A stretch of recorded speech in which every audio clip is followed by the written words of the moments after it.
Vision 24 വാർത്തകളിലേക്ക് സ്വാഗതം. കടത്തനാടൻ കളരിയിൽ ഉയരങ്ങൾ കീഴടക്കിയ ചെറിയ മനുഷ്യൻ. കായക്കൊടി കണയങ്കോട്ട് മഠത്തിൽ ഒതേനൻ ഗുരുക്കൾ 97-ാം വയസ്സിൽ വിട ചൊല്ലി. വാർദ്ധക്യ സഹജമായ അസുഖത്തെ തുടർന്ന് വീട്ടിൽ വിശ്രമിക്കുകയായിരുന്നു. കളരിപ്പയറ്റിൽ ലോകത്തെ ഉയരം കുറഞ്ഞ മനുഷ്യനായിരുന്നു ഇദ്ദേഹം. തൻ്റെ അഭ്യാസ വൈദഗ്ധ്യം കൊണ്ട് ഇന്ത്യക്ക് അകത്തും പുറത്തും വലിയ ശിഷ്യസമ്പത്ത് നേടിയിരുന്നു.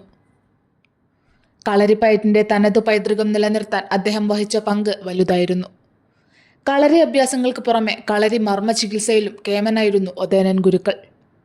4 അടി 5 ഇഞ്ച് മാത്രം പൊക്കമുള്ള ഒതേനൻ ഗുരുക്കൾ തൻ്റെ ജീവിതം തന്നെ ആയോധന കലയ്ക്ക് വേണ്ടി ഒഴിഞ്ഞുവെച്ചു. 90-ാമത്തെ വയസ്സിലും നാട്ടിലെ കുട്ടികൾക്ക് കളരി പരിശീലനവും കളരി ചികിത്സയും നടത്തി വന്നിരുന്നു. 9-ാം വയസ്സിലാണ് ഒതേനനെ കളരി പഠിക്കാൻ അച്ഛൻ വട്ടോളിയിലെ കുഞ്ഞമ്പു ഗുരുക്കളുടെ അടുത്തേക്ക് വിട്ടത്. വീട്ടിനടുത്ത കളരിയിൽ ഗുരുക്കളോടൊപ്പം ഒതേനനും കളരി അഭ്യസിക്കാൻ തുടങ്ങി. തന്നേക്കാൾ പൊക്കമുള്ള സമപ്രായക്കാരെ അഭ്യാസമുറകളിൽ പിന്നിലാക്കിയതോടെ ഗുരുക്കൾക്ക് ഒതേനനിൽ താൽപ്പര്യം വർദ്ധിച്ചു. കളരി തന്നെയാണ് തൻ്റെ വഴിയെന്ന് കുഞ്ഞൊതേനൻ തിരിച്ചറിയുകയും ചെയ്തു.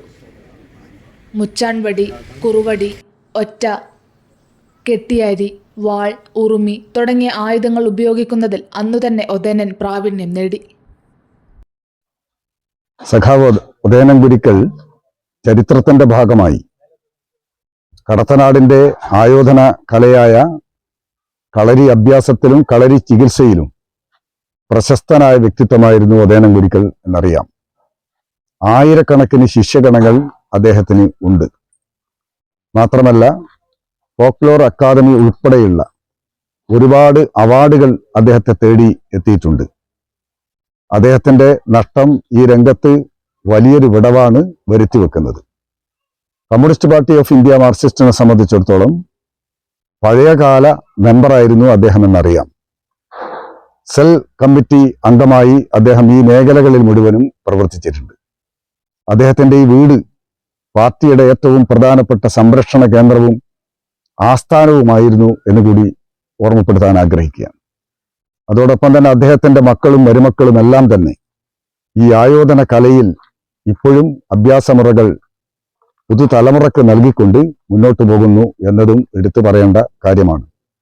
അദ്ദേഹത്തിന്റെ നിര്യാണത്തിൽ കുടുംബത്തിനും പാർട്ടിക്കുമുണ്ടായിട്ടുള്ള നഷ്ടത്തിൽ അഗാധമായ ദുഃഖവും അനുശോചനവും 1964 മുതൽ തന്നെ വടകര താലൂക്കിലെ പ്രശസ്ത കളരി പരിശീലകനായി അറിയപ്പെടാൻ തുടങ്ങിയ ഒതേനൻ ഗുരുക്കൾ 74-ൽ സ്വന്തമായി കളരി ആരംഭിച്ചു.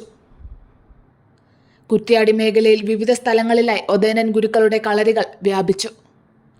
പിന്നീട് കോഴിക്കോട്, വയനാട് ജില്ലകളിലായി നിരവധി കളരികളുടെ ഗുരുക്കളായി ഒതേനൻ. വിദേശങ്ങളിൽ പോലും ഒതേനൻ ഗുരുക്കളുടെ പ്രശസ്തി എത്തി. ഫോർക്ക് ലോർഡ് അക്കാഡമി അവാർഡ് മുതൽ നിരവധി പ്രശസ്തി പത്രങ്ങളും അവാർഡുകളും തേടിയെത്തി.